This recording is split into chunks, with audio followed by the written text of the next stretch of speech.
अभी हम बात करते हैं डायरेक्टर एजुकेशन डॉक्टर रविशंकर जी से। तो रविशंकर जी, आप महानपुर में शायद आपका ये तीसरा दौरा है, तो पहले 2 दौरे तो शायद मैं किसी वजह से मिस कर दिए होंगे। आज मैंने जैसे सुना यहाँ पे लोगों की समस्या तो नहीं, जो आपको सरपंच साहब ने जो समस्या बताई आपको, बैक टू विलेज प्रोग्राम होते हैं। सर, सबसे पहले तो मैं ये कहूंगी कि जितने भी हमारे अधिकारी हैं उनको यहाँ पहुंचना चाहिए।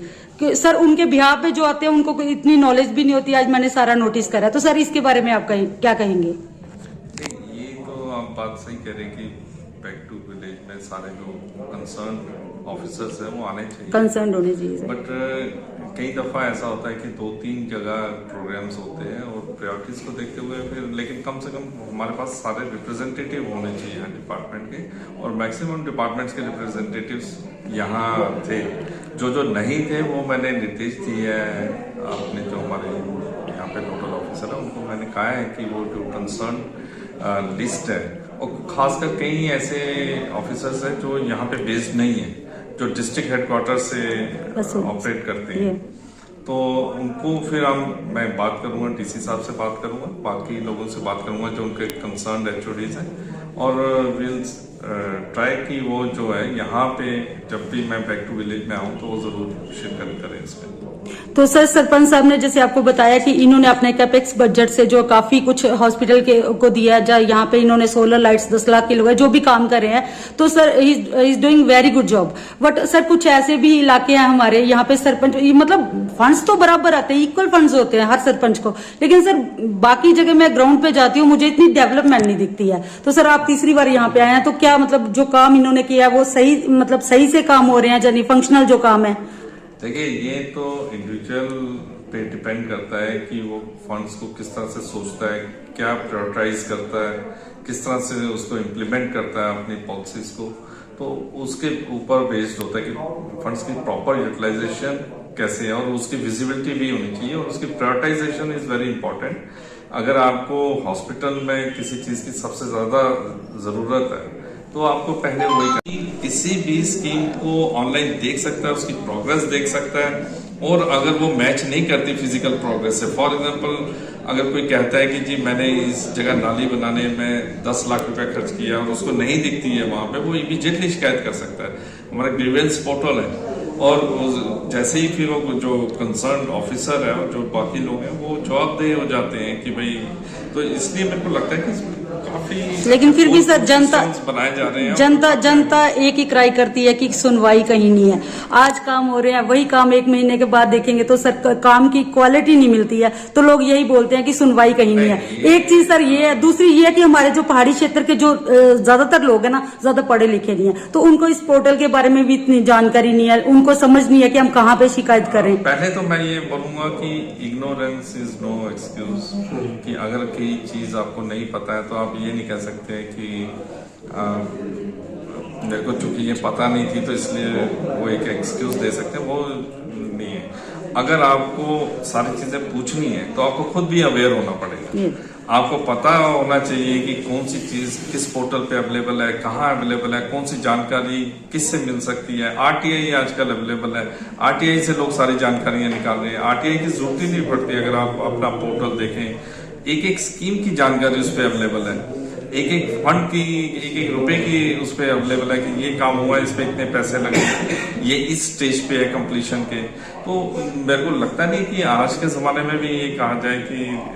ये एक बहाना होना चाहिए, एक्सक्यूज होनी चाहिए कि जी हमें पता नहीं था। जो जागरूक नागरिक है उनको पता होना चाहिए, अगर वो पढ़े लिखे नहीं है उनके बच्चों से, अपने बच्चों से पोर्टल पे एक्सप्लोर कर सकते हैं, बाकी जगह कर सकते हैं। मुझे नहीं लगता कि आज के जमाने में जो है ये शिकायत की जा सकती है कि हमें पता नहीं है, ये कैसे पता करना है। बाकी सर, स्कूलों में अभी भी पहाड़ी क्षेत्र के स्कूलों में स्टाफ की बहुत कमी है, मतलब यहाँ भी जाओ स्टाफ की कमी, बिल्डिंग मतलब खस्ता हाल में होती है, कहीं गिर रही होती है। इसके लिए सर आप क्या क्या कर रहे हैं? बहुत बड़ा सेक्टर है हमारा एजुकेशन का, और जो एक लेगेसी में हमें मिला है उसको हम चला तो रहे हैं, लेकिन उसके साथ साथ मैं ये बताऊंगा कि गवर्नमेंट का फोकस बहुत ज्यादा इस पे आज की डेट में आ चुका है। खासकर हमारे को जो सेकेंडरी एजुकेशन है, यानी कि हाई स्कूल्स और हायर सेकेंडरी स्कूल्स हैं, उसमें एडुकेट फंडिंग अवेलेबल है, उसमें इंफ्रास्ट्रक्चर काफ़ी तेज़ी से इम्प्रूव हो रहा है लगभग हर जगह। जो एलिमेंट्री सेक्टर है, जो हमारा प्राइमरी स्कूल्स और अपर प्राइमरी स्कूल्स और मिडिल स्कूल्स वगैरह हैं, उसमें अभी काफ़ी कमी पेशी है और चूँकि उनका नंबर बहुत ज़्यादा है हर जगह जो है, आप जैसे खुद ही कह रहे हैं कि पहाड़ी क्षेत्रों में दूर दराज के, और सबसे बड़ा इम्पोर्टेंट बात यह है कि गवर्नमेंट ने इस बात को माना है कि हमने हर बच्चे को पढ़ाना है, कोई बच्चा अनपढ़ नहीं रहेगा। उसके लिए फिर ये जरूरी हो गया कि जगह जगह स्कूल खोलेंगे। जैसे प्राइमरी स्कूल हमारे इवन 8 किलोमीटर के बाद प्राइमरी स्कूल खोल दिए गए हैं और कई जगह एनरोलमेंट भी बहुत कम है, तो नंबर इतना ज्यादा हो गया कि उसके लिए अभी एडुकेट फंडिंग की व्यवस्था की जा रही है। लेकिन मैं साथ साथ और बताना चाह रहा हूँ कि जो हमारे समग्र शिक्षा है, इसमें भी इस क्षेत्र में जो है बहुत काम किया जा रहा है और काफी इसमें फंडिंग इन्फ्यूज की जा रही है। जहां तक दूसरी बात आपने स्टाफ की कही, तो स्टाफ के लिए भी हमने काफी इंतजाम किए हैं। अभी जैसे हमारे यहाँ पे चर्चा हो रही थी यही मानपुर में ही कि यहाँ पे काफी हमारे लेक्चरर्स वगैरह कम थे, लेकिन मैंने और बाकी जो ये हमारे डिप्टी सीओ साहब भी वहाँ बैठे थे, हमने इनको बताया कि हमने चाहे अगर वो प्रॉपरली एक लेक्चरर वहाँ पोस्ट नहीं है, बट रेशनलाइजेशन में हमने पोस्ट ग्रेजुएट टीचर का पूरा इंतजाम किया और वो स्ट्रीम को बंद नहीं होने दिया। कोई भी सब्जेक्ट ऐसा नहीं था कि वो बंद हो गया, बंद नहीं होने दिया, उसको चलाया, उसको रेशनलाइजेशन में हमने इंतजाम किया वहाँ पे पोस्ट ग्रेजुएट टीचर का।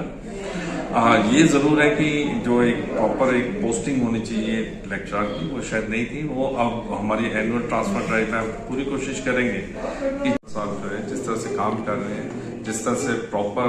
प्लानिंग करके प्रायोरिटाइज करके वो फंड्स का इस्तेमाल कर रहे हैं और जो सामने दिखता भी है, विजिबल भी है,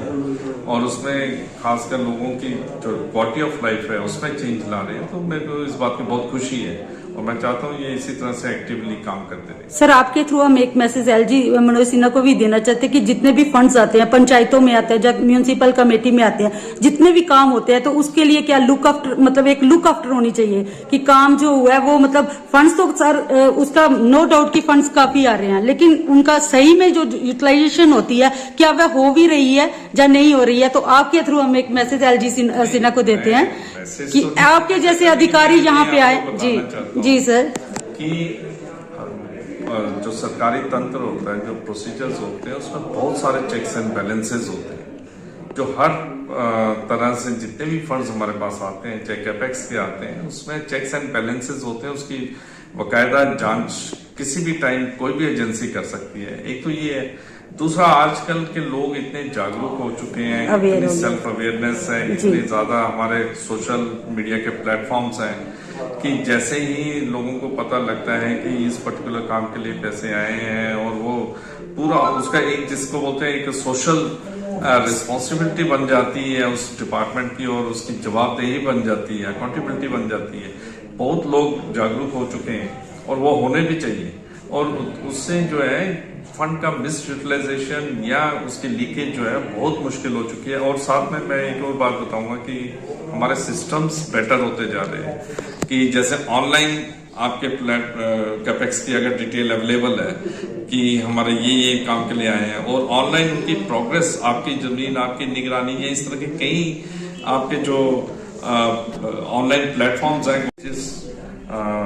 टीचर की या मास्टर की या लेक्चरर की जरूरत है वो वहां पहुंचेगी। तो ये हमारी अभी जस्ट इस एकेडमिक सेशन खत्म होते ही एक्सरसाइज स्टार्ट हो जाएगी और इसमें मेरे को पूरी उम्मीद है कि काफी जगह पे हम ये जो कमी है वो पूरी कर पाएंगे। Hope so sir, thank you.